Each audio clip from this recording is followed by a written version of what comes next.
Let's look at some things Plotinus has to say about valuing our own souls. Now, this is maybe the fourth last video. Provisionally, I'm going to do 3 more videos on the Aeneids after this, in this series anyway. Hopefully hundreds, thousands of videos to come on other things. Let's see, we are in the first tractate of the 5th Aeneid, using, as usual, the public domain Stephen McKenna translation in the Penguin edition. Plotinus says, "What can it be that has brought the souls to forget the Father, God, and though members of the divine and entirely of that world, to ignore at once themselves and it?" So, from the first sentence, lots of interesting philosophy and religion to consider. Souls are divine. They come from God. It's not that God just created them here. No, they came from God. They fell from a higher realm where God exists.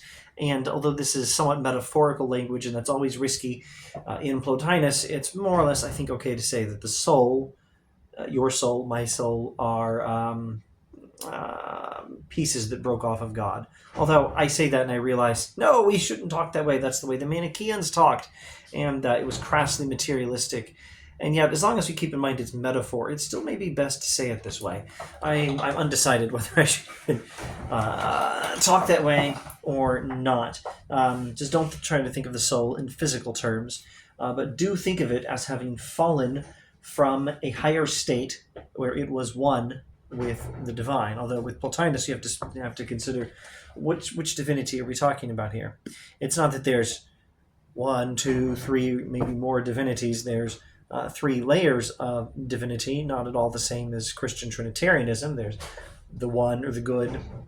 Then there's divine mind or intellect in the US, nous. Then there's a universal soul. And our souls broke off of universal soul, more or less, so to speak, with metaphor. Don't take it too literally. And so we've forgotten the divine, and we've also forgotten ourselves, and we need to remember both of them. The evil that has overtaken them has its source in self-will, in the entry into the sphere of process, and in the primal differentiation with the desire for self-ownership. Now, there's a lot there about the fall of the soul and how it seems to be motivated by something along the lines of selfishness, something along the lines of wanting to be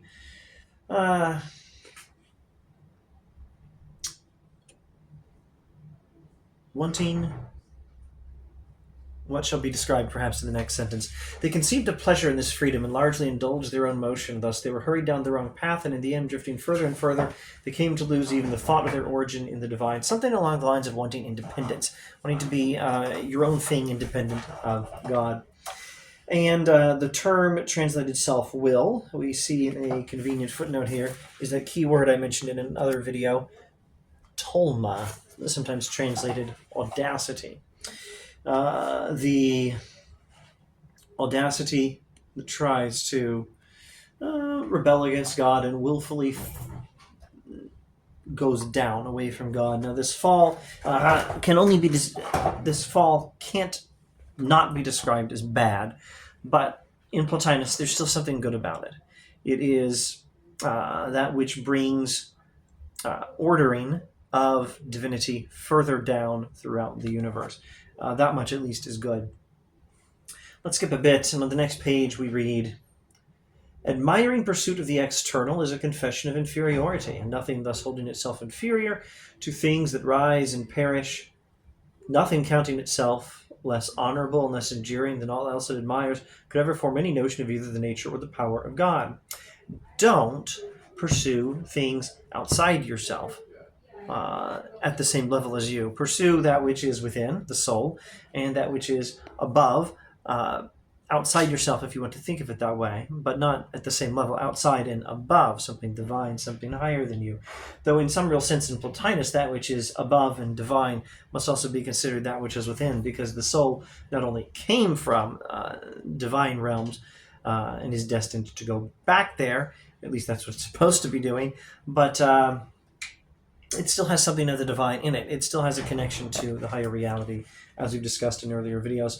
A double discipline must be applied if human beings in this pass are to be reclaimed and brought back to their origins, lifted once more towards the supreme and one and first. We need to get back to God, and we lose track of ourselves and God. We degrade ourselves when we pursue external things. That means, again, things outside of yourself, but at the same level, or I should say, at lower levels, meaning, well, physical pleasures and money and what we think of as the goods of this life. Don't pursue those. Those are less than you. Pursue what is proper to you and what is above you. Pursue the soul and God. And there are two disciplines that must be applied if we're going to get this right and we're going to get back to God. There is the message, which we amply exhibit elsewhere and which we will not discuss in this video, which a footnote actually suggests, a footnote by the editor actually suggests was never even written by Plotinus, declaring the dishonor of the objects which the soul holds here in honor. Now, that means one thing you do is study and review and understand why lesser goods, money, power, fame, physical pleasures, are really not that great. And if it's not here, I expect you can find a similar analysis in maybe some of the Stoic philosophers. But what does Plotinus say? He says, the second teaches or recalls to the soul its race and worth. This latter is the leading truth, and clearly brought out is the evidence of the other. So the second discipline that's necessary for returning to God is understanding the value of the soul. And if you could just get that right, you would get that other thing right too. You'd understand the fact that all these other things are less. It must occupy us now, for it bears closely upon our inquiry, to which it is the natural preliminary, an inquiry as to the divine. If we're going to talk about God, let's start by talking about the soul and get the soul right as a first step towards understanding God. The seeker is soul, and it must start from a true notion of the nature and quality by which soul may undertake the search. It must study itself. We're trying to know God, but we who are trying to know God are souls. And if we want to get this right, we need to start by knowing ourselves. In order to learn whether it has the faculty for the inquiry, the eye for the object proposed, whether in fact we ought to seek. For if the object is alien, the search must be futile. We have to make sure the soul is the sort of thing that can know God. While if there is relationship, the solution of our problems is at once desirable and possible. And so then Plotinus is going to spend a few pages talking about the value of the soul. And I'm not going to go into much detail here, but let's get just a taste of it. Let every soul recall then at the outset the truth that soul is the author of all living things, that it has breathed the life into them all, whatever is nourished by earth and sea, all the creatures of the air, the divine stars in the sky. It is the maker of the sun itself, formed and ordered this vast heaven, and conducts all that rhythmic motion.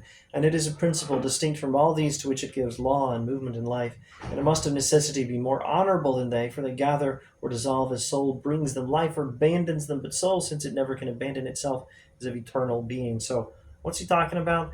Well, first of all, this is something like pantheism or panentheism, although it's terribly subtle. I'm not sure we should just say it is a pantheism or panentheism, but the universe is divine or is animated by God or is a part of God. But again, there's layers of divinity here. We're talking about the third, the lower layer of divinity, universal soul, or in this case, universal soul in its lower function is world soul. There's the one, the good, the ultimate reality. Then there's divine mind or nous or intellect. Then there's universal soul, which contemplates divine mind or nous or intellect, and through that contemplates the one, the good. But that's an upper function of universal soul. Its lower function is it organizes the world. It brings order and structure and life to creation. It moves the stars. It makes everything live, including the whole universe. It's sort of a pantheism. And that which gives life is greater than that to which it gives life.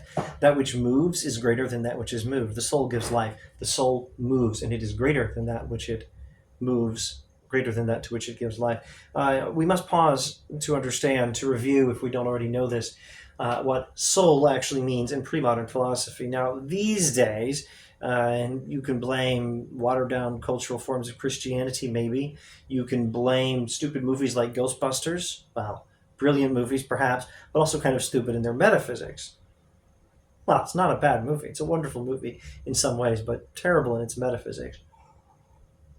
And of course, you can blame modern philosophy. These days, we think of soul as some sort of a mind that can be disconnected from the body. That's not what soul is. Soul is what gives life to the body in pre-modern philosophy. Now, it's much more than that in something like Augustine or Plotinus, but it is still that. The soul is that which gives life to the body. A very useful word for keeping track of this, for understanding this, is anima. The Latin anima means soul, but it is the anima which animates a body, which gives life to the body.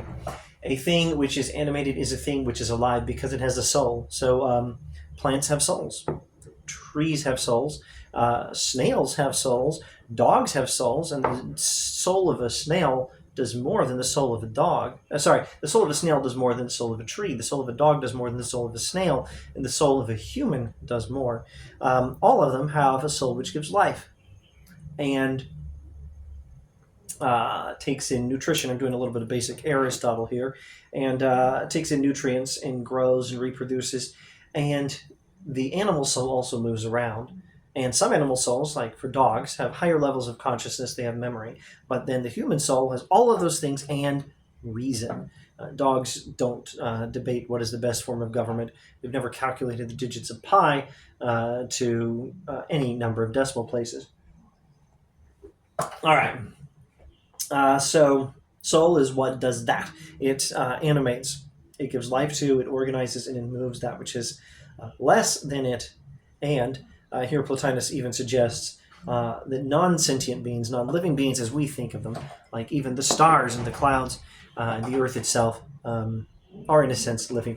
I'm not entirely sure how best to interpret this, and if I make a guess, I could get it wrong. I could very easily get it wrong. You'd want to read hundreds of pages of Plotinus looking for exactly this question. Which question? What does he mean? Are these things actually alive, or is it something else? Perhaps merely world soul moving the stars, but not giving them any form of life. I don't know. Is it that, or are the stars actually alive, or is it something else? I don't know. Although that is a viable hypothesis in many sources in pre-modern thought, the idea that the stars are alive. Let's see. Perhaps not rocks, but at least the stars. But then what he's talking about, even rocks are moved by soul. I'm not sure what to make of all the details. Skipping a bit. Through soul, this universe is a god, and the sun is a god because it is ensouled. So to the stars, and whatsoever we ourselves may be, it is all in virtue of soul, for dead is viler than dung. So there you go. The stars are, the sun and the stars have souls. Though I'm still entirely certain what exactly to make of this. Are the stars and the sun gods like we are? In fact, are they not less than the soul? Are they not less than a thing with a very small performing soul, like a clover flower or an oak tree, where they don't move, they don't have consciousness, and they don't reason? Or are the stars more than that? Are they gods? Is the Son of God greater than we are, with reason and more intellectual powers than we mere humans possess? Probably that's actually what Plotinus is thinking. So I might need to make a distinction if I'm going over this chain of different layers of being. Stones,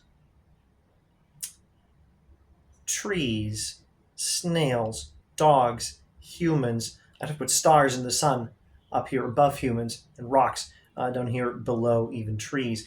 But they all have soul, or at least they're all moved by soul, and some souls do more than others. And I think probably in what Plotinus is thinking, the stars and the sun are up here, even higher than we are. But even rocks are moved by the world's soul. And what moves is greater than what is moved. And when you think in this way, as we saw in his, I think it was his critique of the Gnostics, we learn to value soul and its superiority. It is a greater being. If then it is the presence of soul that brings worth, how can a man slight himself and run after other things? You honor the soul elsewhere, honor then yourself. And that there is where we will stop. And that's largely the move he used against the Gnostics, as you may recall from an earlier video. You can understand by thinking in this way that the soul that animates the world is a great thing. Well, its souledness is what makes it great. What makes it valuable, what makes the world valuable is its soul. What makes the soul valuable is its own greatness. And you can't think of the value of the soul in any other terms unless you're going to look even higher than the soul, but certainly not lower. That means, with respect to your own soul, learn to value it, love it more than you love all those lesser external goods, in particular the usual fourfold list of lesser goods that tempt human beings: money, power, fame, and physical pleasures. Don't value them. Value yourself. You're worth more than that. Thanks for watching.